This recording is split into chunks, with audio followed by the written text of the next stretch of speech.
प्यारे बच्चों नमस्कार। करियर जंक्शन के यूट्यूब चैनल पर एक बार फिर आपका स्वागत है। बच्चों, पिछली क्लास में हमने चर्चा की उपसर्ग की, और उपसर्ग में हमने बताया जो उपसर्ग होते हैं वो मूल शब्द के पहले जुड़ते हैं और मूल शब्द के पहले जुड़कर शब्द के अर्थ को परिवर्तित कर देते हैं, उपसर्ग कहलाते हैं। बच्चों, उसी का जस्ट अपोजिट जो आज की हमारी क्लास होगी उसमें हम पढ़ेंगे प्रत्यय। तो जो प्रत्यय होते हैं उनकी चर्चा आज हम थोड़ा विस्तृत पढ़ेंगे, क्योंकि प्रत्यय से भी कुछ क्वेश्चन पूछे जाते हैं। अधिकतर बच्चों से ये गलती हो जाती कि मूल शब्द नहीं पहचान पाते हैं, जिससे प्रत्यय पहचानने में उनको कठिनाई होती है। तो चलिए एक आसान ट्रिक के साथ हम आज चर्चा करते हैं प्रत्यय की। तो चलिए हम शुरुआत करते हैं आज प्रत्यय की। बच्चों, जो प्रत्यय शब्द है ये दो शब्द से मिलकर बना है। जो प्रत्यय शब्द है ये दो शब्द से मिलकर बना है। सबसे पहला है प्रति और दूसरा आपका है अय। दो शब्दों से मिलकर बना, सबसे पहला क्या है? प्रति है और दूसरा है अय। जानिएगा, प्रति का मतलब होता है साथ में। प्रति का मतलब यहाँ जो होगा वो होगा साथ में, पर बाद में। साथ में पर बाद में। और जो अय होगा उसका हमारा अर्थ होगा चलने वाला। क्या होगा बच्चों? साथ में पर बाद में चलने वाला। यानी प्रति का मतलब साथ में पर बाद में, अय का मतलब आपका क्या हो जाएगा? चलने वाला। एक तरीके से हम कह सकते हैं कि जो प्रत्यय होते हैं वो मूल शब्द के अंत में जुड़ते हैं। कहाँ जुड़ते हैं? मूल शब्द के अंत में जुड़ते हैं, और अंत में जुड़कर उसके अर्थ को, मूल शब्द के अर्थ को परिवर्तित कर देते हैं या अर्थ में कुछ नया विकार उत्पन्न कर देते हैं। तो ऐसे शब्दों को हम क्या बोलते हैं? प्रत्यय बोलते हैं। क्या बोलते हैं? प्रत्यय। अब देखा जाए, जैसे कोई शब्द ले लिया जाए, जैसे देखा जाए बच्चे, एक शब्द है मानवता। क्या शब्द है? मानवता है। अब मानवता में आपको मूल शब्द पहचानना है। क्या पहचानना है? मूल शब्द पहचानना है। तो अगर मूल शब्द पहचानेंगे तो यहाँ जो मूल शब्द होगा बच्चे वो आपका होगा मानव होगा। क्या होगा? मानव। और मानव में कौन सा प्रत्यय लगा है? ता प्रत्यय लगा है। कौन सा प्रत्यय लगा है? ता प्रत्यय लगा है। यानी जो हमारा ता प्रत्यय है वो मूल शब्द के अंत में जुड़ता है। कहाँ जुड़ता है? मूल शब्द के अंत में जुड़ता है, और अंत में जुड़कर उस मूल शब्द में कुछ नया परिवर्तन ला देता है। उसी को हम क्या बोलते हैं? प्रत्यय बोलते हैं। जैसे एक शब्द हमने लिखा पंजाबी। हमने क्या लिखा? पंजाबी लिख दिया। अब आपको पहचानना है कि इसमें मूल शब्द क्या है। मूल शब्द पहचानना है। तो जब आप मूल पहचानेंगे तो आप जानते हैं जो पंजाब के लोग होते हैं वो क्या बोलते हैं? पंजाबी बोलते हैं, या उन्हें हम पंजाबी भी कहते हैं। तो देखा जाए इसका जो मूल होगा वो बच्चे आपका क्या होगा? पंजाब होगा। और पंजाब में कौन सी मात्रा लगी है? बड़ी ई की मात्रा लगी है। कौन सी? बड़ी ई की मात्रा लगी है। तो ये हमारा क्या हो गया? प्रत्यय हो गया। ये हमारा प्रत्यय हो गया। और कौन सा प्रत्यय हुआ? बड़ी ई प्रत्यय लगा है। तो जो बड़ी ई प्रत्यय था वो पंजाब मूल शब्द में जुड़ा, और पंजाब मूल शब्द में जुड़कर उस मूल शब्द के अर्थ को क्या कर देता है? परिवर्तित कर देता है, या उसमें कोई नया विकार उत्पन्न कर देता है। तो ऐसे शब्दांश को हम क्या बोलते हैं? प्रत्यय बोलते हैं। अब चलिए थोड़ा आज हम चर्चा करते हैं कि मूल स्वरूप क्या होता है। तो देखिएगा, जब कभी भी अगर बात की जाए तो एक शब्द आता है मूल धातु। मूल धातु, और दूसरा शब्द आता है यौगिक धातु। यौगिक धातु। जब हम आपको पढ़ाएंगे, एक चैप्टर पढ़ाएंगे संज्ञा से अव्यय तक। क्या पढ़ाएंगे? संज्ञा से अव्यय तक पढ़ाएंगे। तो उसमें हम आपको संज्ञा, सर्वनाम, क्रिया, विशेषण और अव्यय बताएंगे, निपात भी बताएंगे। लेकिन वहाँ हम पढ़ाएंगे आपको क्रिया, तो वहाँ आपको क्रिया के दो स्वरूप बताएंगे, दो रूप बताएंगे, एक मूल और दूसरा क्या बताएंगे? यौगिक। तो इसी तरह देखा जाए, लेकिन यहाँ हमको प्रत्यय जानना है तो थोड़ा हम मूल की चर्चा कर लेते हैं। ध्यान में रखिएगा, जो मूल स्वरूप होता है, जो मूल स्वरूप होता है उसमें प्रत्यय नहीं लगा होता। ध्यान में रखिएगा, जो मूल धातु होगा उसमें प्रत्यय नहीं लगेगा, प्रत्यय नहीं लगता। तो जब मूल शब्द वही होगा जिसमें प्रत्यय नहीं लगा होगा, जैसे हम लिख दें आपका खा है, आपका पी है, आपका चल है, आपका उठ है। देखा जाए तो जो इतने शब्द हैं आपके, इसमें प्रत्यय नहीं लगे। खा में भी प्रत्यय नहीं लगा है क्योंकि वो शब्द का मूल रूप है, पी में भी प्रत्यय नहीं लगा है, चल में भी प्रत्यय नहीं लगा है और उठ में भी प्रत्यय नहीं लगा। लेकिन जब इसमें प्रत्यय लग जाएगा तो ये कौन सा स्वरूप हो जाएगा? ये यौगिक स्वरूप हो जाएगा, अर्थात इसे यौगिक धातु में हम परिवर्तित कर देते हैं या यौगिक शब्द ही मान लेते हैं।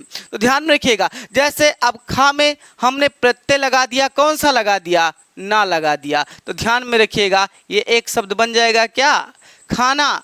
यहाँ देखा जाए भाई, यहाँ पी में ना लगाएंगे तो ये क्या बन जाएगा? पीना बन जाएगा। ये आपका चलना होगा और ये आपका क्या हो जाएगा? उठना हो जाएगा। इस तरह से तो ध्यान में रखिएगा कि हमेशा आपको क्या पहचानना है? मूल पहचानना है। अगर आप शब्द का मूल रूप पहचान ले जाते हैं तो आपको उपसर्ग पहचानने में भी आसानी होगी और प्रत्यय भी पहचानने में आसानी होगी। तो जाहिर है आपको मूल रूप पता चल गया होगा कि कैसे मूल रूप पहचानते हैं। तो ये आपका मूल रूप था खा, पी, चल, उठ, और ये आपका यौगिक रूप है। तो हमको हमेशा मूल रूप लेके चलना है। तो इसी तरह से हमने मानवता में मूल रूप कौन सा पहचाना? मानव पहचाना, ता प्रत्यय लगाया, और पंजाबी में मूल रूप क्या पहचाना? पंजाब, और उसमें ई प्रत्यय लगाया। इस तरह से ये बन गया पंजाबी। तो इस तरह से देखा जाए, कह भी सकते हैं, हम परिभाषा भी आसान कह सकते हैं कि प्रत्यय वो शब्दांश होते हैं जो मूल शब्द के अंत में जुड़ते हैं और उसके अर्थ को क्या कर देते हैं? परिवर्तित कर देते हैं, या अर्थ में कोई नया विकार उत्पन्न कर देते हैं। तो वो क्या कहलाते हैं? आपके प्रत्यय कहलाते हैं। तो चलिए हम चर्चा करते हैं आज प्रत्यय की। चलिए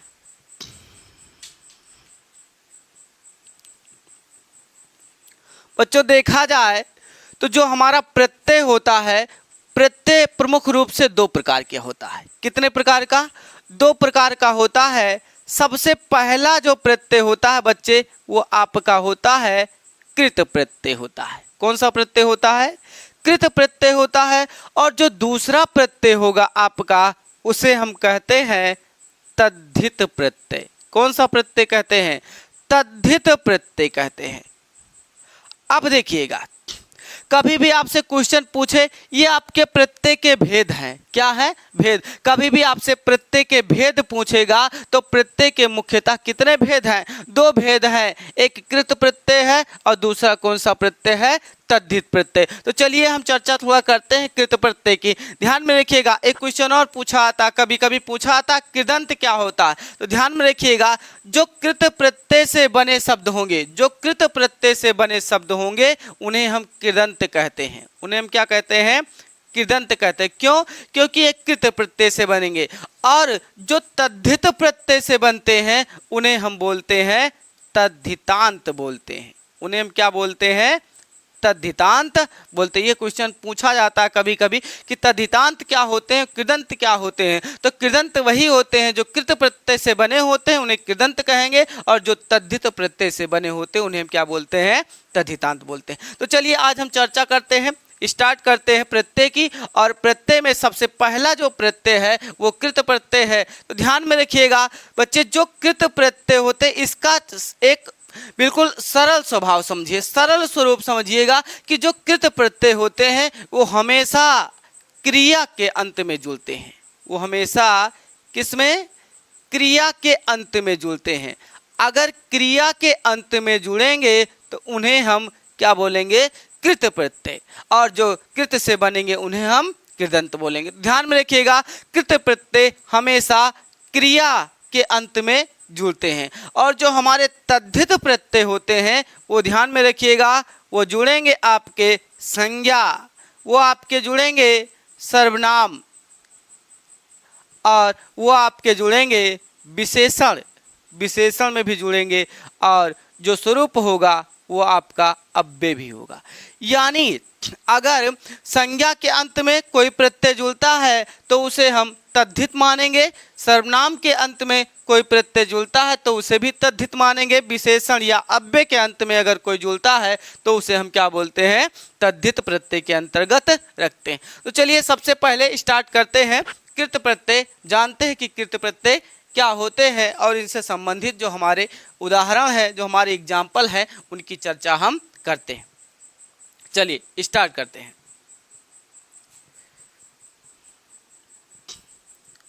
देखिए, हमने आपको बताया कि जो कृत प्रत्यय होते हैं वो हमेशा क्रिया के अंत में, लेकिन ध्यान रखने वाली बात है, आपको यहाँ क्रिया का मूल रूप पहचानना होगा। क्या? क्रिया का मूल रूप पहचानना होगा। तो चलिए सबसे पहला एक एग्जाम्पल है हम लेते हैं। जैसे लिखा है लिखाई, जैसे क्या लिखा है? लिखाई लिखा है। जैसे लिखा है पढ़ाई लिखा है। अब देखिएगा, इसका जो मूल रूप होगा वो आपका क्या होगा? लिख होगा। लिखाई का मूल रूप क्या होगा? लिख होगा। ध्यान में रखिएगा, कभी लिखना से लिखाई नहीं होगा, आपको बिल्कुल मूल पहचानना है। मूल तो लिख से आपका क्या बनेगा? लिखाई। ऐसे आपका जो इसका मूल होगा ये पढ़ से क्या बनेगा? पढ़ाई बनेगा। क्या बनेगा? पढ़ से। पढ़ाई का मूल रूप क्या होगा? पढ़ होगा, और लिखाई का जो मूल रूप होगा वो क्या होगा? लिख होगा। ध्यान रखिएगा, लिखाई में अब बताइए मूल रूप जब आप लिख लिए तो यहाँ पे क्या बचा? कौन सा प्रत्यय लगाएंगे? आप प्रत्यय लगाएंगे। क्या? आई प्रत्यय। क्योंकि यहाँ पे ध्यान, मूल रूप हमेशा ध्यान में रखिएगा हलंत लगा के लिखा जाता है। किसमें? हलंत लगा के लिखा जाता है। तो इस तरह से ये लिख हो गया, यहाँ से बड़ा की मात्रा बच गई, और ये क्या हो गया? बड़ी। तो इस तरह से लिख मूल शब्द में आपका कौन सा प्रत्यय लगा? आई प्रत्यय लगा, और आई प्रत्यय के लगने से इस मूल शब्द का जो स्वरूप था वो बदल जाता है, वो आपका क्या हो जाता है? लिखाई हो जाता। ऐसे आपका जो पढ़ है उसमें कौन सा प्रत्यय लगाए? आई लगाते हैं। क्या लगाते हैं? आई लगाते हैं। तो ध्यान में रखिएगा, ये आपका क्या हो जाता है? पढ़ाई हो जाता है। तो इसी तरह ध्यान में रखिएगा, अगर आप मूल पहचानते चलेंगे तो आप क्वेश्चन भी आसानी से करते चलेंगे। तो इस तरह से बहुत सारी क्रियाएं हैं। जैसे हमने एक और लिख दिया, जैसे हंसना, जैसे हमने लिखा हंसना लिख दिया। हमने लिखा क्या? पढ़ना लिख दिया। हमने रोना लिख दिया।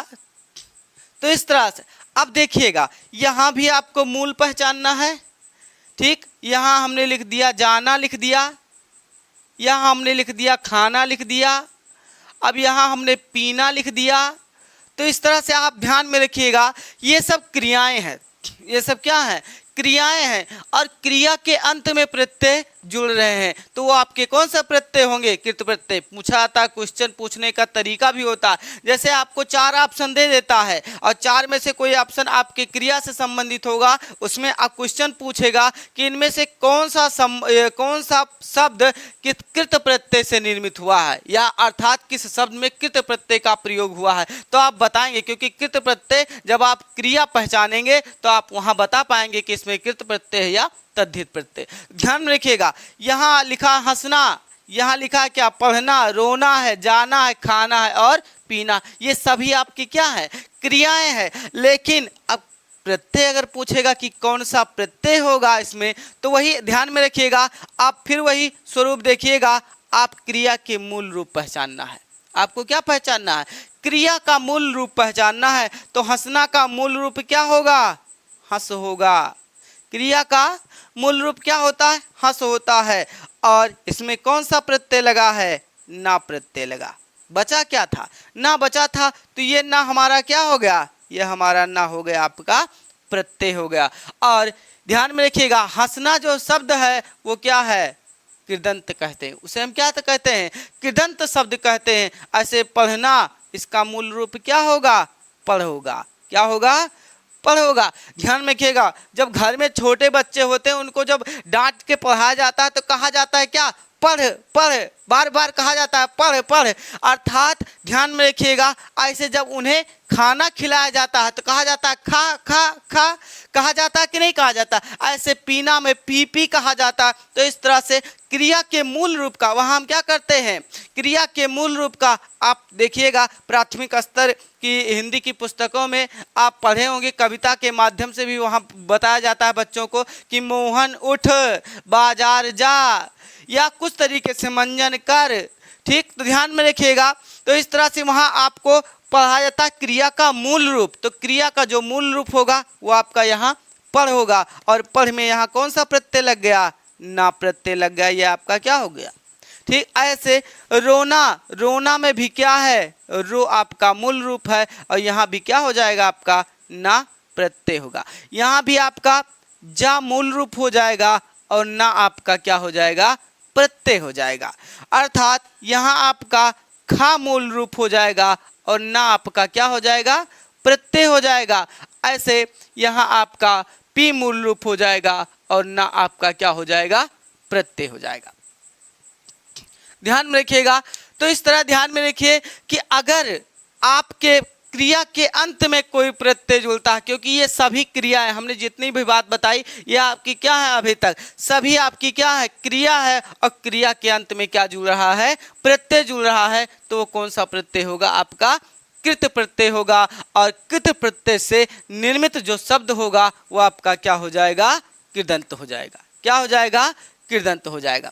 तो चलिए, अब ध्यान देने वाली बात यह है कि एक क्वेश्चन और पूछा जाता है, वैसे ये ज़्यादा क्वेश्चन अब पूछा जाएगा इस पे टीजीटी लेवल पे। यहाँ से जब क्वेश्चन और ज़्यादा डीप हम जाते हैं तो इस कृत प्रत्यय के प्रकार पढ़ते हैं, इस कृत प्रत्यय के प्रकार पढ़ते हैं कि कृत प्रत्यय कितने प्रकार का होता है। वो आपसे टीजीटी लेवल पे पूछा जाएगा, पीजीटी लेवल पे पूछा जाएगा, लेकिन जो वनडे एग्जाम है उसके लिए आपके केवल पूछे जाते हैं कि प्रत्यय के मुख्यतः कितने भेद होते हैं। तो ध्यान देने वाली बात है यहाँ कि आपको केवल पढ़ना होगा कृत प्रत्यय और क्या, तद्धित प्रत्यय। चलिए हम बता देते हैं कि कृत प्रत्यय कितने प्रकार के होते हैं, अगर पूछ लिया जाए क्वेश्चन में तो आप बता सकें।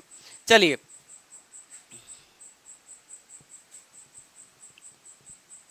चलिए स्क्रीनशॉट लेना हो तो आप ले सकते हैं।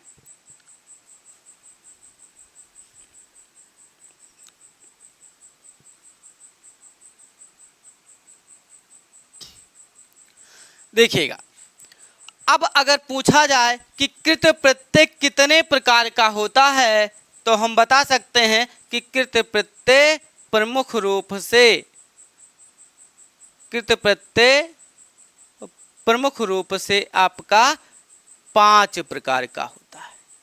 कितने प्रकार का होता है, 5 प्रकार का होता है। कितने प्रकार का होगा, 5 प्रकार का होता है। यह आपका क्या होता है, कृत प्रत्यय। तो देखा जाए सबसे पहला जो हमारा प्रत्यय होता है, कृत प्रत्यय होता है, वो हमारा प्रत्यय होता है कर्तृ वाचक कृत प्रत्यय। ध्यान में रखिएगा, ये आपका होगा कर्तृवाचक कृत प्रत्यय। अब कर्तृवाचक बात वही आएगी कि जो क्रिया से संबंधित होंगे, जिसमें क्रिया में प्रत्यय लगा होगा, जिसमें क्रिया का बोध होता होगा, वो आपके क्या होते हैं, कर्तृवाचक कृत प्रत्यय। अभी हमने एग्जाम्पल आपको बताया कि जैसे लिखाई, पढ़ाई, ये सब चीजें हैं, वो आपके क्या होंगे, कर्तृवाचक। कर्तृवाचक आपके कृत प्रत्यय होते हैं। दूसरा होता है, दूसरा जो होता है वो आपका होता है कारण, कारणवाचक कृत प्रत्यय, कृत प्रत्यय। कारणवाचक कृत प्रत्यय। तो ध्यान में रखिएगा, जैसे कारणवाचक जब पूछेगा तो कारण का एक अर्थ हम और बता सकते हैं कि जिसमें क्रिया के साधन का बोध होता हो, जिसमें क्रिया के साधन का बोध होता हो उसे हम कारणवाचक कृत प्रत्यय कहते हैं। जो आप ध्यान में रखिएगा, जैसे मान लेते हैं, जैसे हमने बताया एक शब्द लिखा है फांसी, एक शब्द क्या लिखा है? फांसी। अब फांसी शब्द लिखा है तो फांसी ऐसे थोड़े लगाई जा सकती है? बताइएगा, फांसी ऐसे लगाई जा सकती है? कोई साधन होगा फांसी लगाने का? तो अगर, लेकिन ध्यान में रखिएगा मूल शब्द फांस ही होगा। मूल शब्द क्या होगा? फांस होगा। मूल शब्द फांस होगा और उसमें जो प्रत्यय लगा है वो क्या होगा? बड़ी ई। तो आपको मूल पहचानना, लेकिन कारणवाचक इसलिए है क्योंकि जो फांसी का जो स्वरूप है उसमें आपका साधन दिया होता है। क्या होता है? साधन दिया होता है। इसी तरह फांसी के बाद एक स्वरूप और आ जाता है, क्या? रेती आ जाएगा। क्या आ जाएगा? रेती आ जाएगा। ऐसे रेती भी एक क्या है? साधन है। तो इस तरह से आप कह सकते हैं, तो मूल रूप रेत ही होगा। मूल रूप क्या होगा? रेत ही होगा। लेकिन जो रेतना होता है वो किसकी सहायता से होगा? रेती की सहायता से। किसकी सहायता से? रेती की सहायता से। इसलिए रेती एक क्या है? साधन है। तो कभी भी आप ऐसा शब्द मिल जाए जो जिसमें क्या पता चले? कारण पता चले या साधन पता चले और उसमें पूछे, लेकिन ये सब क्रिया है। ये सब क्या है? क्रिया है। ये सब किस प्रत्यय के अंतर्गत आएंगे? ये सब आपके कृत प्रत्यय के अंतर्गत ही आएंगे। लेकिन अब पूछा गया कि कृत प्रत्यय में कौन सा कृत प्रत्यय होगा, तो आप बताएंगे कारणवाचक कृत प्रत्यय होगा। क्या होगा? कारणवाचक कृत प्रत्यय।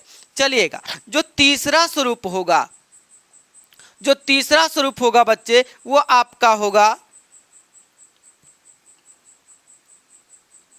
वो आपका होगा कर्मवाचक कृत प्रत्यय। क्या होगा? अब कर्मवाचक कृत प्रत्यय, तो ध्यान में रखिएगा, जब कर्मवाचक कृत प्रत्यय की बात करेगा तो आप कह सकते हैं, जैसे एक शब्द लिखा है, मान लेते हैं शब्द लिख दिया जाए आपका खिलौना। क्या है? खिलौना है, आपका है बिछौना है। क्या है? खिलौना है और बिछौना। देखिएगा, खेलना एक क्या है? क्रिया है, लेकिन खेलने का प्रभाव कहीं ना कहीं पड़ता है। इसलिए जो खेलना होगा और जो उसमें जो प्रत्यय होगा, ध्यान में रखिएगा। अब यहां से खिलौना, तो मूल रूप क्या मिलेगा? खिल मिलेगा। बच्चे क्या मिलेगा? मूल रूप खिल मिलेगा। और जब, और खिल का मतलब कहीं ना कहीं प्रभाव है, तब ये खिल रहा है। और इसमें जो प्रत्यय होगा वो आपका क्या होगा? औना होगा। क्या होगा? औना होगा। तो खिल मूल रूप हो गया और औना क्या होगा? प्रत्यय। इस तरह से ये क्या होगा? खिलौना। और खेलने का प्रभाव उस खिलौने पे पड़ता है, इसलिए यहाँ पर क्या हो गया? कर्म हो गया। क्या हो गया? कर्म। तो और अगला देखिएगा, जो बिछौना है, बिछौना, तो आप कह सकते हैं, जैसे बिछौना हम लोग बिस्तर को भी बोलते हैं, इस तरह से जो बिछाया जाता है। तो यहाँ तो मूल रूप बिछाएगा, बिछ का मतलब वही बिछाना होगा। क्या होगा? बिछाना। और मूल रूप बिछ होगा और प्रत्यय कौन सा लगेगा? औना लगेगा। क्या लगेगा? यहाँ भी आपका प्रत्यय औना लग जाएगा। तो अर्थात कहीं ना कहीं इस पे प्रभाव इस बिछौने पे है कि नहीं है? तो कहीं ना कहीं प्रभाव है, इसलिए यहाँ पर क्या हो रहा है? कर्म हो रहा है। क्या हो रहा है? कर्म। तो सबसे पहला स्वरूप हमने आपको बताया कि कर्तवाच्य, कर्तवाच्य कृत प्रत्यय में हमने बताया कि यहाँ पर हमेशा क्रिया का स्वरूप होगा। किसका स्वरूप होगा? क्रिया का स्वरूप होगा। लेकिन अगर कारणवाचक की अगर बात करता है तो वहाँ पर हमेशा किसका बोध होगा? साधन का बोध होगा। लेकिन जब बच्चे किसकी बात करेगा? कर्मवाचक की बात करेगा, तो आपको ध्यान में रखना है कि वहाँ आपको कर्म का स्वरूप बताना होगा। अब चलिए अगला स्वरूप जो होगा, अगला स्वरूप होगा हमारा भाववाचक। क्या होगा? भाववाचक। भाववाचक कृत प्रत्यय। भाववाचक कृत प्रत्यय। अब ध्यान में रखिएगा, अब आपको भाव बताना, लेकिन वो किसके स्वरूप में हो जाए? किसके स्वरूप में हो? अब क्रिया के स्वरूप में हो, जैसे क्या होगा? जैसे क्या होगा? घबराहट। क्या होगा? घबराहट। कुछ लोग कहते भैया क्या है? घबराहट हो रही है। तो घबराना भी एक क्रिया है। क्या? घबराना एक क्रिया है, लेकिन घबराहट हो रही वो एक क्या है? आपका भाव है। तो भाव है, इसीलिए भाववाचक कृत प्रत्यय है। ऐसे देखा जाए तो आपका हो जाएगा ये क्या? चिल्लाहट। क्या हो जाएगा? चिल्लाहट हो जाएगा। क्या हो जाएगा? चिल्लाहट। अब चिल्लाहट भी एक क्या है? भाव। चिल्लाना एक क्रिया है और चिल्लाहट हो रही, इसका मतलब क्या है? भाव। उसका कुछ ना कुछ भाव है, इसीलिए चिल्लाहट हो रही है। ठीक, देखिएगा कभी कभी कुछ लोग दूर की आवाज सुनते हैं तो कहते भैया कहाँ चिल्लाहट हो रही है? इसका मतलब उसके प्रति वो क्या? अपना कुछ ना कुछ फीलिंग प्रदर्शित करते हैं, कहीं ना कहीं उस भाव को जागृत करते हैं, इसलिए वो जानना चाहते हैं कि कहाँ चिल्लाहट हो रही है। जैसे तो यहाँ कभी भी आपसे प्रत्यय पूछा जाएगा, आपसे अगर प्रत्यय पूछा जाएगा तो यहाँ आपका प्रत्यय क्या होगा? मूल रूप होगा घबराना। मूल रूप क्या होगा? घबराना होगा। और फिर प्रत्यय लगाएंगे, क्या होगा? आहट। इसमें कौन सा प्रत्यय होगा? आहट प्रत्यय होगा। प्रत्यय कौन सा? आहट। ऐसे चिल्लाना से आपका कौन सा प्रत्यय हो जाएगा? आहट। इस तरह से ये आपका क्या हो जाएगा? भाववाचक। अब देखिएगा और एग्जाम्पल देखना चाहते हैं तो आप कह सकते हैं, जैसे है बहाव लिखा है, आपका बहाव लिखा है, फिर आपका क्या लिखा है? चढ़ाव। अब ध्यान में रखिएगा, भाव का स्वरूप, जैसे बहना एक क्या है? क्रिया है। तो बहना एक क्रिया है, लेकिन कुछ लोग कहते हैं, क्या कहते हैं? कि भैया बहाव बहुत ज़्यादा है। वो अपनी फीलिंग प्रदर्शित करते हैं, यानी अपने भाव को प्रदर्शित करते हैं कि भैया बहाव बहुत तेज है। कुछ लोग कहते हैं भैया चढ़ाव बहुत ज़्यादा है। तो ध्यान में रखिएगा, ये उनका क्या है? भाव है। तो बहना मूल क्रिया है, जैसे चढ़ भी कह सकते हैं, बह भी कह सकते हैं। तो बह उसका मूल रूप है। और बह में कौन सा प्रत्यय लगा है? बह में कौन सा प्रत्यय लगा है? आव प्रत्यय लगा है, इसलिए ये आपका बहाव हुआ है। ये भाव है। ऐसे चढ़ाव में आपका मूल है, चढ़ है, और यहाँ आपका कौन सा प्रत्यय लगा है? आव प्रत्यय लगा। कौन सा प्रत्यय लगा है? आव प्रत्यय लगा। तो इस तरह से अगर देखा जाए तो ये आपका कौन सा प्रत्यय होगा? ये आपका भाववाचक प्रत्यय होगा। क्या होगा? भाववाचक प्रत्यय। और जो हमारा लास्ट होगा वो आपका हो जाएगा क्रियार्थक हो जाएगा। क्या हो जाएगा? क्रियार्थक हो जाएगा। क्रियार्थक कृत प्रत्यय। क्रियार्थक कृत प्रत्यय। जैसे आपका होगा बच्चे सोना होगा, आपका होगा बैठना होगा, आपका होगा पढ़ना होगा।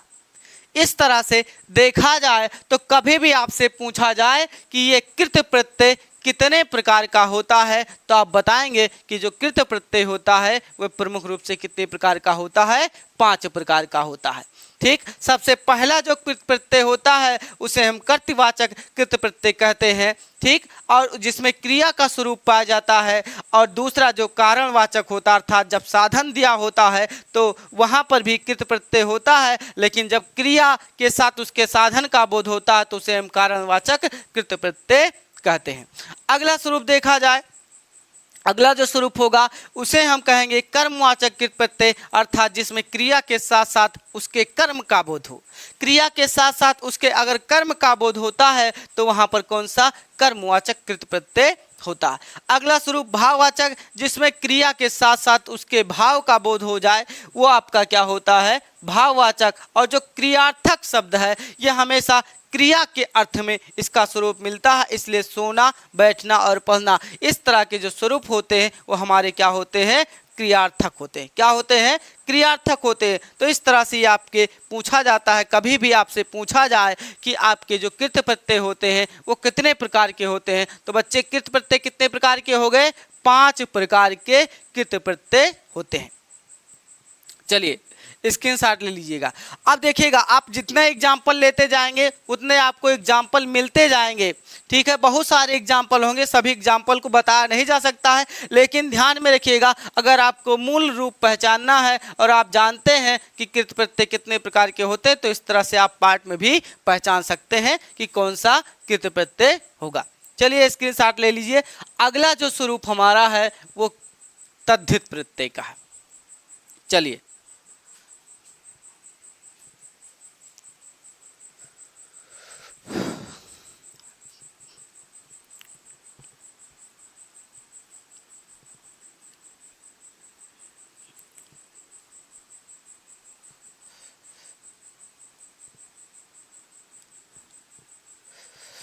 चलिएगा, अगला प्रत्यय है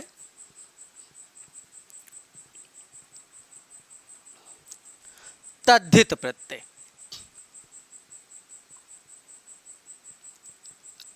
अगला प्रत्यय तद्धित प्रत्यय। अब बच्चों देखिएगा, हमने आपको बताया अगर तद्धित प्रत्यय से बना शब्द है तो उसे हम क्या बोलेंगे? तद्धितांत कहेंगे। क्या कहेंगे? तद्धितांत कहते हैं। और हमेशा हमेशा जो तद्धित प्रत्यय होता है वो संज्ञा, सर्वनाम, हमने बताया विशेषण और क्या? अव्यय। ये चार शब्द है, संज्ञा, सर्वनाम, विशेषण और अव्यय। जब हम चर्चा करेंगे, आपको जब चैप्टर पढ़ाएंगे संज्ञा से अव्यय तक, तो वहाँ हम चर्चा करेंगे कि संज्ञा क्या होती है। आप वहाँ संज्ञा के प्रकार हम आपको बताएंगे, सर्वनाम भी पढ़ाएंगे आपको, विशेषण, अव्यय और क्रिया, ये सब चीज़ों को हम आपको उस चैप्टर में पढ़ाएंगे, क्योंकि वो चैप्टर ज़्यादा इंपॉर्टेंट है, उससे भी काफ़ी क्वेश्चन पूछे जाते हैं। तो चलिएगा, एक शब्द अगर संज्ञा है, मूल रूप अगर संज्ञा है और उसके अंत में कोई भी प्रत्यय जुड़ा है तो वह प्रत्यय कौन सा होगा? तद्धित प्रत्यय ही होगा। अगर सर्वनाम शब्द है, कोई भी सर्वनाम शब्द है और मूल के बाद में कोई शब्दांश अगर जुड़ा है तो वह तद्धित प्रत्यय ही होगा। और विशेषण के अंत में या अव्यय के अंत में अगर कोई भी प्रत्यय या कोई भी शब्दांश अगर जुड़ा है तो वह आपका क्या हो जाएगा? तद्धित प्रत्यय होगा। ध्यान में रखिएगा, यहाँ भी क्वेश्चन आपसे पूछे जाएंगे कि तद्धित प्रत्यय कितने प्रकार का होता है। वैसे देखा जाए, यहाँ तद्धित प्रत्यय जो होता है वो हमारा 9 प्रकार का होता है। कितने प्रकार का? 9। जैसे वहाँ कितने प्रकार का? 5 प्रकार का। वैसे तद्धित प्रत्यय प्रमुख रूप से 9 प्रकार का होता है। कितने प्रकार का? 9 प्रकार का होता है। आपको केवल गिनती याद रखनी है, क्योंकि अब यहाँ अगर हम आपको पढ़ाएंगे 9 प्रकार को पढ़ाएंगे तो ध्यान में रखिएगा, आप कंफ्यूज भी हो जाएंगे, क्योंकि वनडे एग्जाम में इन प्रकारों को नहीं पढ़ा जाता है। वहाँ केवल अगर आपसे क्वेश्चन पूछेगा तो केवल इतना पूछेगा कि तद्धित प्रत्यय कितने प्रकार के होते हैं, तो आप कह दीजिएगा 9 प्रकार के होते हैं। और कृत प्रत्यय कितने प्रकार के होते हैं, तो आप कह दीजिएगा कितने प्रकार के? 5 प्रकार के होते हैं। तो चलिए तब तक हम ये इसका एग्जाम्पल देखते हैं, तद्धित प्रत्यय से संबंधित एग्जाम्पल देखते हैं कि कैसे संज्ञा के अंत में कोई प्रत्यय जुड़ता है और सर्वनाम के अंत में कोई प्रत्यय जुड़ता है। जैसे देखा जाए, एक शब्द हमने लिया था अभी ऊपर, जैसे हमने लिया एक शब्द लिखा पशुता। क्या लिखा? पशुता लिख दिया। एक हमने लिखा मानवता। अब देखिए, दोनों शब्द को हमने ले लिया। अब देखा जाए तो जो पशुता में जो मूल रूप होगा वो क्या होगा? पशु होगा। मानवता में जो मूल रूप होगा वो मानव होगा। अब देखिए, पशु मूल रूप हो गया और यहाँ मानव मूल रूप हो गया। तो इस तरह से मानव एक क्या है? जाति है। ऐसे पशु भी क्या है? एक जाति है। तो जब भी पशु की बात करेंगे तो जाति है, तो जाति को हम संज्ञा के अंतर्गत रखते हैं। किसके अंतर्गत रखते हैं? संज्ञा के अंतर्गत रखते हैं। तो इस तरह से संज्ञा के अंत में कौन सा प्रत्यय जुड़ा है? ताप प्रत्यय जुड़ा है। और यहाँ भी संज्ञा है, ये आपके संज्ञा के अंत में कौन सा प्रत्यय जुड़ा है? ता प्रत्यय जुड़ा है। तो इसलिए संज्ञा के अंत में प्रत्यय जुड़ा तो जो ता होगा या मानवता जो शब्द होगा उसका निर्माण किस प्रत्यय से हुआ है? कृत या तद्धित से? बताइएगा, कृत से हुआ कि तद्धित से हुआ है? तो वो आपका किस प्रत्यय से हुआ है? तद्धित प्रत्यय से आपके मानवता शब्द का, पशुता शब्द का निर्माण हुआ है। अब सर्वनाम शब्द की जैसे अब देखा जाए, जैसे हमने एक शब्द लिख दिया अपनापन। क्या लिखा? अपनापन। अब अपनापन देखा जाए और एक शब्द लिख दिया, चलिएगा अपनापन हो गया और एक शब्द लिख दिया हमने सर्वस्व। क्या लिख दिया? सर्वस्व। अब देखिए इसमें जो मूल शब्द होगा वो होगा क्या? अपना। वो मूल शब्द क्या हो जाएगा आपका? अपना हो जाएगा, अपना, ठीक। और यहां मूल शब्द आपका हो जाएगा सर्व हो जाएगा। और देखा जाए यहां एक शब्द और लिख सकते हैं आप, पराया भी लिख सकते हैं, यानी परायापन भी लिख सकते हैं। इसलिए इसका मूल शब्द क्या होगा? पराया होगा। क्या होगा? पराया। अब देखिएगा अपना है, सर्व है और क्या है? पराया है। तो इस तरह से इसका भाव स्वरूप बन सकता है। इसका क्या भाव स्वरूप बन सकता है? इसीलिए इसमें प्रत्यय का निर्माण नहीं पाया जाएगा, क्योंकि यहां से इसका सर्व से सर्वस्व बन जाता है। ये भाववाचक संज्ञा का स्वरूप बनता। लेकिन जो अपनापन है इसमें मूल रूप क्या है? अपना है। और इसमें प्रत्यय जो लगा है वो आपका क्या हो जाएगा? पन हो जाएगा। क्या हो जाएगा? अपना मूल रूप। अपना मतलब क्या होता है? जैसे हम नाम नहीं ले रहे हैं भाई, अपना नाम नहीं ले रही हैं हम, डायरेक्ट उसे क्या कहते हैं? जैसे हम मोहन ना कह के, जैसे हमारा नाम क्या है? मोहन है। अब हम मोहन नहीं कहते, हम अपना कहते हैं। तो इसका मतलब हमने मोहन के स्थान पर अपना शब्द का प्रयोग किया। तो इसलिए आप जानते हैं मोहन एक संज्ञा है और संज्ञा के स्थान पर जिसका प्रयोग किया जाता है क्या होता है? सर्वनाम ही होता है। तो इसलिए अपना मूल सर्वनाम हुआ, अर्थात मूल शब्द हुआ और उसमें पन प्रत्यय जुड़ा। और ऐसे पराया शब्द हुआ मूल और इसमें भी कौन सा प्रत्यय हुआ? पन हुआ। कौन सा हुआ? पन प्रत्यय। तो इसलिए आपका अपनापन हो गया और क्या बन गया? परायापन। अब देखिएगा अगला स्वरूप किसकी बात करते हैं? विशेषण की बात करें। किसकी बात करें? विशेषण की बात करें। तो जब विशेषण की बात करते हैं तो हम लिख देते हैं मोटा। क्या लिख देते हैं? मोटा शब्द लिख देते हैं और एक शब्द लिख देते हैं मीठा। विशेषण की बात करते हैं। ये आपका क्या है? ये आपके सर्वनाम से संबंधित आप जाने। और ये आपकी क्या है? ये आपका संज्ञा से संबंधित आपके प्रत्यय हैं। और जो यहां जो स्वरूप होगा वो आपका क्या होगा? विशेषण होगा। वो क्या होगा? विशेषण होगा। तो लेकिन अब एक शब्द हमने मूल लिखा, इसमें प्रत्यय नहीं लगा है। ध्यान में रखिएगा, एक शब्द लिखा मोटा और दूसरा क्या लिखा है? मीठा। तो इसका मूल रूप मोटा ही है, इसमें प्रत्यय नहीं लगा है और मीठा में भी प्रत्यय नहीं लगा। लेकिन अब हम विशेषण शब्द है भाई, मोटा होना भी एक विशेषता है और मीठा होना भी क्या है? एक विशेषता है। तो मोटा में कौन सा प्रत्यय लगाएं? पा प्रत्यय लगाएं। कौन सा प्रत्यय लगाएं? पा प्रत्यय लगाएं। तो क्या हो जाएगा? आपका मोटापा हो जाएगा। क्या हो जाएगा? मोटापा हो जाएगा।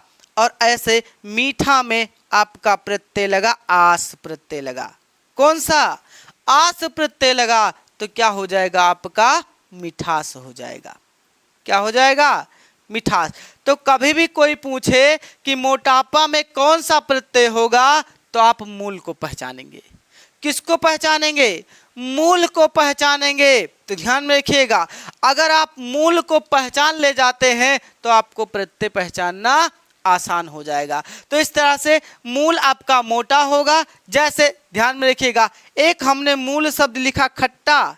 क्या लिखा भाई? खट्टा लिख दिया। तो खट्टा में आस प्रत्यय लगाओ। कौन सा प्रत्यय लगाएंगे? आस प्रत्यय, मतलब ऐसा प्रत्यय लगाया जाए जिससे शब्द भी सार्थक बन जाए। वैसे एक बात इंपॉर्टेंट है कि जो प्रत्यय होते हैं जब ये स्वतंत्र रहते हैं अर्थात किसी शब्द से जुड़े नहीं हो, अर्थात जब ये किसी शब्द से नहीं जुड़े होते हैं तो इनका अपना कोई अस्तित्व नहीं होता, ये इनका कोई अस्तित्व नहीं होता। ये जब तक किसी शब्द के, चाहे वो संज्ञा हो, चाहे वो सर्वनाम हो, चाहे वो क्रिया हो, चाहे कोई विशेषण हो, अर्थात जब तक मूल शब्द के अंत में नहीं जुड़ेंगे तब तक इनका कोई अस्तित्व नहीं होगा। अर्थात जैसे ये मूल शब्द के अंत में जुड़ जाते हैं तो तुरंत कुछ विकार उत्पन्न कर देते हैं, और जब कुछ विकार उत्पन्न कर देते हैं तो वहाँ प्रतीत होता है कि ऐसा शब्द था कि जो जुड़ा यानी अंत में जुड़ा और परिवर्तन ला दिया, तो ऐसे शब्दों को हम क्या बोलेंगे? प्रत्यय बोलेंगे। तो यहाँ आस जोड़ दिए, क्या जोड़ दिए? आस जोड़ दिए। तो भैया खट्टा में आस जोड़ दिए तो खटास हो गया कि नहीं हो गया? क्या हो गया? खटास। और मीठा में आस जोड़ दिए वो क्या हो गया? मिठास हो गया। और मोटा में पा जोड़ दिए वो क्या हो गया? मोटापा। ऐसे अब ध्यान में रखिएगा, जैसे एक शब्द लिखा है, हरा शब्द है, क्या लिखा है? हरा शब्द है। तो अब देखिएगा, अब यहाँ आप अगर पन प्रत्यय जोड़ते हैं, क्या जोड़ दिए? पन प्रत्यय जोड़ दिए। तो भाई अगर पन प्रत्यय जोड़ दिए तो क्या बन गया? हरापन हो गया। या अब अदर आप कुछ भी कर सकते हैं, यानी आप आली प्रत्यय जोड़ देते हैं तो हरियाली हो जाएगा। क्या हो जाएगा? हरियाली हो जाएगा। ऐसे आपका एक शब्द लिखा है, क्या एक शब्द लिखा है? कालापन या कालापन। अब देखिएगा, कालापन ना करके आप कालिया लिख लीजिए। क्या लिखिए? कालिया लिख दीजिए। अब जब कालिया आप लिख देंगे तब भी इसका मूल वही होगा, चाहे इसका मूल आप निकालिए और चाहे इसका मूल। भाई कालापन में भी आपका मूल जो होगा वो काला ही होगा, और कालिया में भी मूल होगा वो काला ही होगा। बस अंतर इतने है कि कालापन में प्रत्यय पन है और कालिया में प्रत्यय आपका इया है। कौन सा है? इया प्रत्यय है। तो इस तरह से ध्यान में रखिएगा, ये आपके क्या है? विशेषण से। जैसे अब ध्यान में रखिएगा, जो आपके अव्यय होते हैं, जो आपके क्या होते हैं? अव्यय होते हैं। तो अव्यय होते हैं यानी जिनका कोई व्यय ना हो, जिनका कोई व्यय ना हो, मूल शब्द मिल जाए, अर्थात जिस पर कारक वचन और लिंग का कोई प्रभाव ना पड़े, कोई प्रभाव ना पड़े, तो ऐसे शब्द को हम क्या बोलते हैं? अव्यय बोलते हैं। और जब उसके बाद कोई प्रत्यय जुड़ता है, अव्यय में कोई प्रत्यय जुड़ता है, तो उसे हम क्या बोलते हैं? वो भी अव्यय ही होगा, यानी वो भी आपका तद्धित प्रत्यय ही होगा, चाहे अव्यय के अंत में जुड़े और चाहे विशेषण के अंत में, चाहे सर्वनाम के अंत में, चाहे संज्ञा के अंत में। तो इस तरह से अगर देखा जाए तो ये आपके क्या होते हैं? तद्धित प्रत्यय, जो संज्ञा, सर्वनाम, विशेषण और अव्यय के अंत में जुड़ते हैं। तो जैसे एक शब्द हमने लिखा, तद्धित प्रत्यय का एक शब्द, जैसे हमने लिखा, एक प्रत्यय लगाया, इक प्रत्यय, हमने लिखा इक प्रत्यय।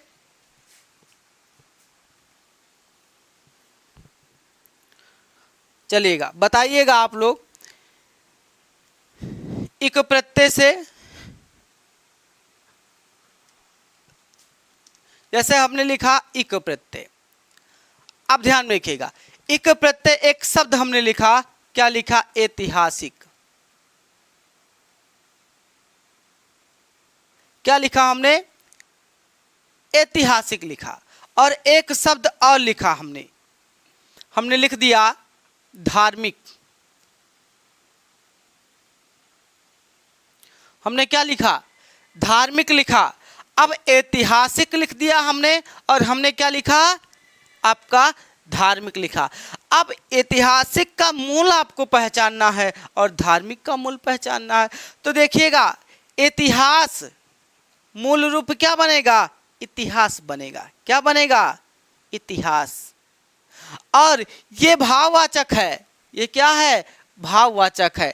ध्यान में रखिएगा। और ये विशेषण स्वरूप है, ये क्या है? विशेषण स्वरूप है। तो जो इतिहास स्वरूप बना, इतिहास में कौन सा प्रत्यय लगा? इक प्रत्यय लगा। तो इसका जो भाववाचक बना अर्थात विशेषण स्वरूप जो बना वो आपका क्या बन गया?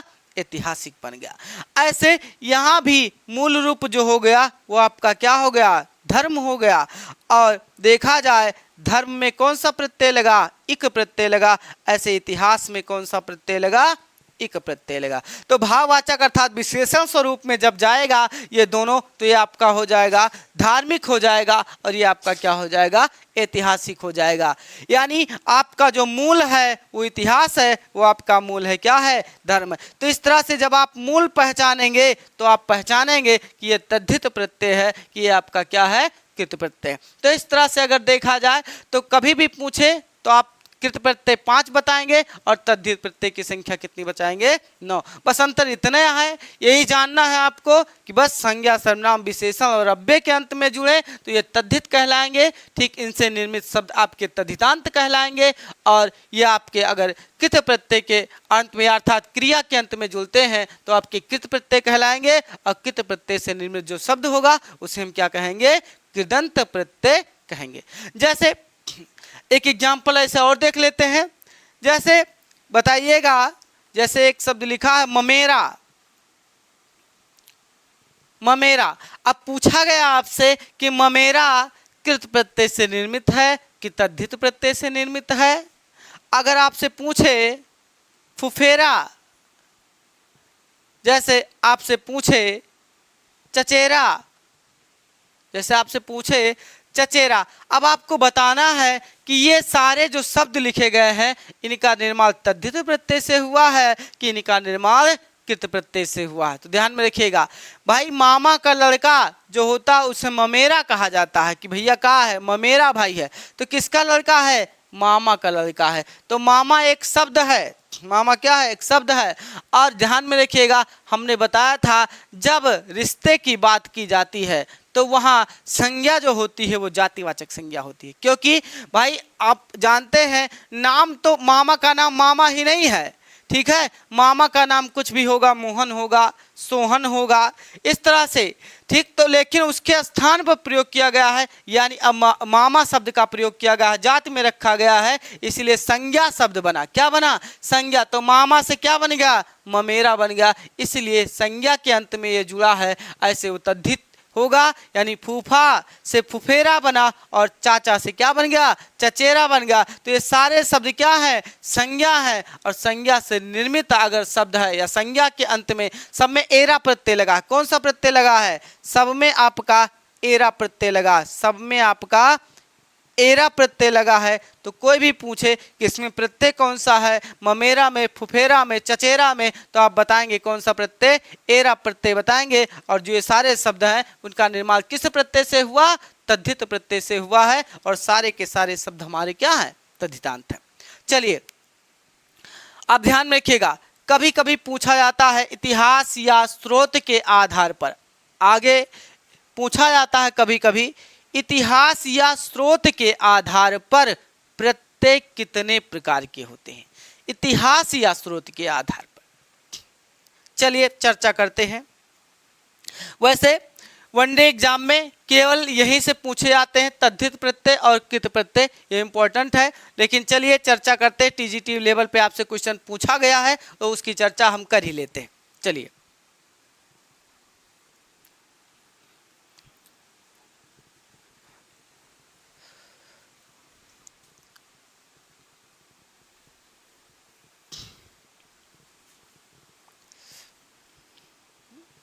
चलिए जब बात करेगा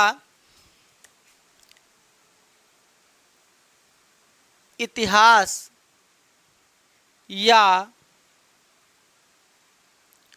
स्रोत के आधार पर,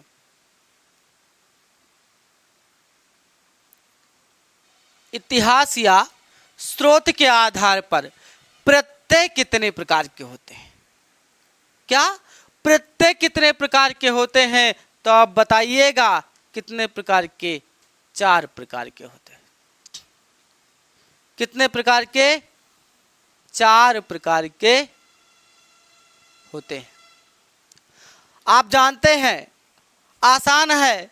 अब देखिएगा इतिहास या स्रोत के आधार पर प्रत्यय कितने प्रकार के हो गए, 4 प्रकार के हो गए। तो सबसे जो पहला होगा वो होगा तत्सम।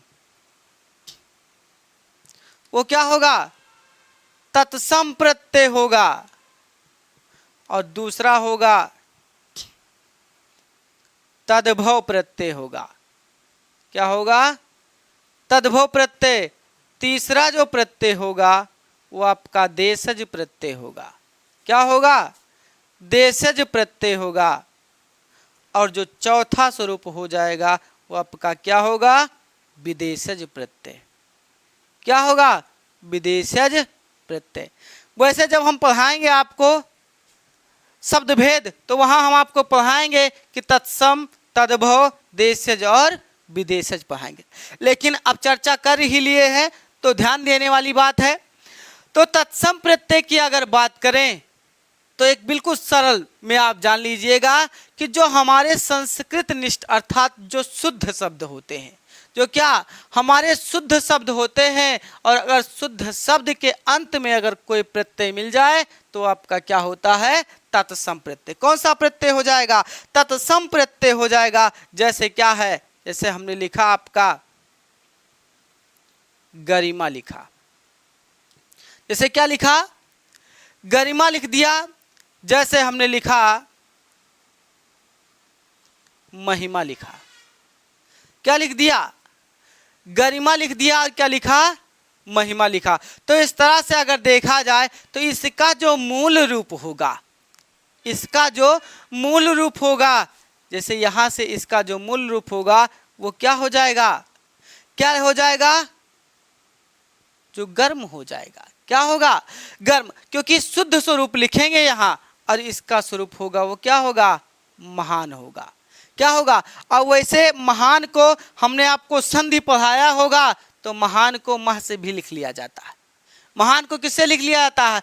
मह से लिख लिया जाता है। तो इस अर्थात ये जो गर्म का जो स्वरूप है वो आपका क्या बनेगा? गरिमा। अर्थात इसकी भी महानता यहाँ पे भी है और यहाँ भी इसकी भी क्या है? महानता। लेकिन ये शब्द क्या लिखा गया है? शुद्ध शब्द लिखा गया है। ये शब्द क्या लिखा गया? शुद्ध शब्द लिखा गया है। इस तरह से अगर शुद्ध शब्द की बात करेगा, जैसे मान लेते हैं हम एक शब्द और लिखते हैं, जैसे अगर हम लिख दें आपका शतक लिख दें, शतक लिख दें और आपका लिख दें सप्तक लिख दें। क्या लिख दें? शतक लिख दें और सप्तक लिख दें। तो यहाँ जो मूल रूप होगा इसका मूल रूप होगा वो आपका क्या होगा? सत होगा। क्या होगा? सत होगा। और सत आप जानते हैं सत का मतलब क्या होता है? 100। ये शुद्ध लिखा, संस्कृत निष्ठ लिखा है कि नहीं है? अर्थात ये तत्सम है कि नहीं है? और इसमें कौन सा प्रत्यय लगा है? यानी का प्रत्यय लगा है। तो जो शतक शब्द है वो तत्सम प्रत्यय हुआ कि नहीं हुआ? ऐसे सप्तक में मूल रूप अगर पहचानेंगे आप तो सप्त होगा और का। अब बताइए सप्त सही लिखा है कि नहीं लिखा गया? संस्कृत निष्ठ लिखा गया है। सप्त का मतलब क्या होता है? 7 होता है। तो इस तरीके से अगर देखा जाए तो जो शुद्ध स्वरूप है और अगर उसमें प्रत्यय लगा है तो उसे हम तत्सम प्रत्यय कहते हैं। जैसे अब देखा जाए गर्म हो गया और इसमें कौन सा प्रत्यय लगा? या आप गर्म है तो इस तरह से नहीं लिखते हैं क्योंकि कभी कभी इस तरह से भी शब्द मिल जाता है, लेकिन ये हमारा क्या है? तद्भव का स्वरूप ले लेगा और ये हमारा किसका स्वरूप होगा? तत्सम का होगा। तो इस तरह से हम गर्म से कौन सा प्रत्यय लगाए? ईमा प्रत्यय लगाए। किसमें? ईमा प्रत्यय। तो दोनों में अगर ईमा प्रत्यय लगा है, कौन सा प्रत्यय? ईमा प्रत्यय। तो अगर ईमा प्रत्यय लग जाएगा तो ये गरिमा हो जाएगा और ये क्या हो जाएगा? महिमा हो जाएगा। तो इस तरह से ये आपका क्या है? तत्सम प्रत्यय। क्या? तत्सम प्रत्यय है। और इसी तत्सम का जो बिगड़ा हुआ रूप होता है वो आपका क्या हो जाता है? क्या होगा? आपका तद्भव होगा। क्योंकि तद्भव का मतलब अशुद्ध होता है। तद्भव का मतलब क्या होता है? अशुद्ध होता है। और तत्सम का मतलब क्या होता है? शुद्ध होता है। चलिए तद्भव का एग्जाम्पल अब देखिएगा। जैसे अगर तद्भव का एग्जाम्पल देखा जाए,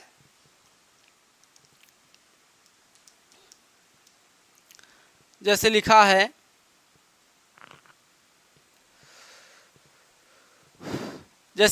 प्यास। जैसे एक शब्द क्या लिखा है? प्यास लिखा है। अब ध्यान में रखिएगा प्यास में अगर देखा जाए तो आप प्रत्यय कौन सा बताएंगे? आस प्रत्यय बताएंगे। क्या बताएंगे? आस प्रत्यय। लेकिन जो ये प्यास लिखा गया है ये तद्भव है। ये क्या है? तद्भव। क्योंकि जब प्यास का तत्सम लिखा जाएगा तो लिखा जाएगा क्या? पिपास। क्या लिखा जाएगा? पिपास लिखा जाएगा। क्या लिखा जाएगा? पिपास लिखा जाएगा। तो ये हमारा क्या हुआ? तद्भव हुआ।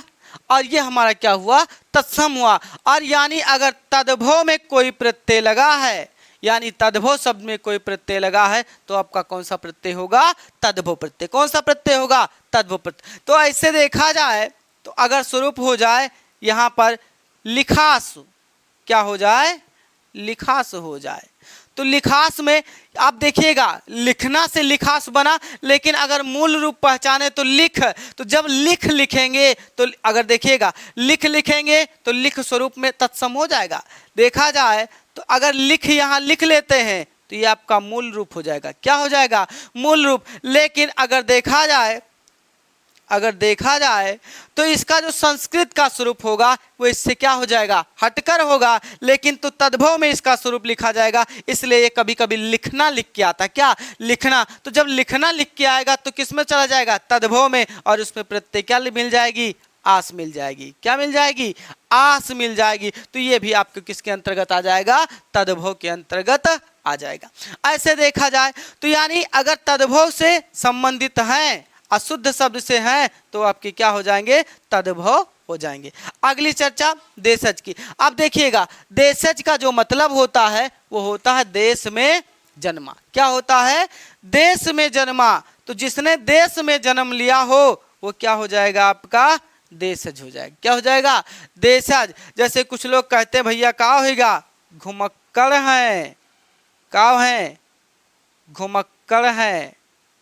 क्या है? ऐसे कहेंगे पियक्कड़ है। क्या है? घुमक्कड़ है। और ये क्या है? पियक्कड़ है। क्या है? घुमक्कड़ और पियक्कड़ ये आपके कैसे शब्द हैं? देशज शब्द हैं। तो देशज शब्द है और इसमें कैसा शब्द मिला? कौन सा प्रत्यय? अक्कड़ प्रत्यय। कौन सा प्रत्यय है? अक्कड़ प्रत्यय है। तो इस तरह के अगर देखा जाए तो ये आपके देशज शब्द हो जाएंगे। लेकिन जो विदेशज हो जाएंगे वो विभिन्न देश की भाषाओं से संबंधित होंगे। ठीक है? तो विभिन्न देश की भाषाओं से होंगे और उनमें अगर कोई प्रत्यय जुड़ा है तो ध्यान में रखिएगा वो हमारे विदेशज हो जाएंगे। जैसे एक शब्द लिखा है क्या? कारीगर। क्या लिखा गया है? कारीगर लिखा है। ऐसे लिखा है बाजीगर। क्या लिखा गया है? बाजीगर। ऐसे आपका क्या लिखा है? सौदागर। ठीक। अब देखिएगा ये सब क्या है? विभिन्न देशों से। अर्थात अगर कोई हो सकता है कोई अरबी हो सकता है कोई फारसी हो, तो अर्थात देखा जाए कोई पुर्तगाली भी हो सकता है। तो इस तरह से संबंधित अगर शब्द मिलेंगे विभिन्न देश की, क्योंकि प्रत्यय क्या लगा है? गर लगा है। बाजी में गर लगा है और सौदा में क्या लगा है? गर लगा है। इस तरीके से ये आपके क्या होते हैं? विदेशज प्रत्यय होते हैं। तो कभी कभी आपसे अगर स्रोत या इतिहास के आधार पर पूछा जाए तो आप प्रत्यय कितने प्रकार के बताएंगे? 4 प्रकार के। वैसे अगर संस्कृत के अकॉर्डिंग चलेंगे तो प्रत्यय मुख्यतः 3 प्रकार के। संस्कृत के अकॉर्डिंग चलेंगे तो प्रत्यय 3 प्रकार के, और नहीं तो स्रोत के आधार पर हर जगह प्रत्यय आपको प्रकार जब पूछे जाएंगे तो 4 प्रकार से मिलते हैं। ठीक। क्योंकि संस्कृत में प्रत्यय स्त्री प्रत्यय भी पढ़ा जाता है और वहाँ कर्तृवाचक प्रत्यय, इसी में आपका कर्तृवाचक भी प्रत्यय पढ़ा जाता है। लेकिन यहाँ इतिहास सूरत के आधार पर आपको प्रत्यय कितने प्रकार के बताने हैं? 4 प्रकार के ही प्रत्यय बताने हैं। लेकिन प्रत्यय के मुख्यतः कितने भेद होते हैं? कितने भेद होते हैं? 2 भेद। कितने भेद होंगे? 2 भेद। तो भेद आप 2 बताइएगा और इतिहास और स्रोत के आधार पर जो प्रत्यय के प्रकार बताइएगा वो कितने बताइएगा? 4। तो तत्सम प्रत्यय आप जान गए, तद्भव प्रत्यय जान गए, देशज प्रत्यय और आपका ये क्या है? विदेशज प्रत्यय। तो इस तरह से जैसे एक प्रत्यय और कभी कभी कुछ लोग पूछते हैं अरियल, मरियल, सरियल। तो कभी कभी लोग कह देते हैं कि इसमें कौन सा प्रत्यय होगा? अरियल हो, मरियल है और सरियल है। तो ध्यान में रखिएगा ये सब क्या है? देशज है। ये सब क्या है? देशज है। अरियल, मरियल और सरियल ये देशज है। लेकिन इन तीनों में कौन सा प्रत्यय होगा? कौन सा? यल प्रत्यय होगा। कौन सा प्रत्यय होगा? यल। वैसे शब्द लग ही रहा है कि ये क्या है, ये देशज है, ये देश में जन्मा है। तो इस तरह से अगर देखा जाए तो ये आपके क्या है, स्रोत के आधार पर प्रत्यय प्रमुख रूप से 4 प्रकार के होते हैं। चलिएगा अगली क्लास में हम आपको मिलते हैं कारक। हम आपको पढ़ाएंगे कारक, क्योंकि कारक से संबंधित क्वेश्चन पूछे जाएंगे और जब तक आप कारक नहीं पढ़ेंगे, आपको अच्छे तरीके से कारक नहीं समझ में आएगा, तब तक आप समाज की तरफ नहीं बढ़ सकते हैं।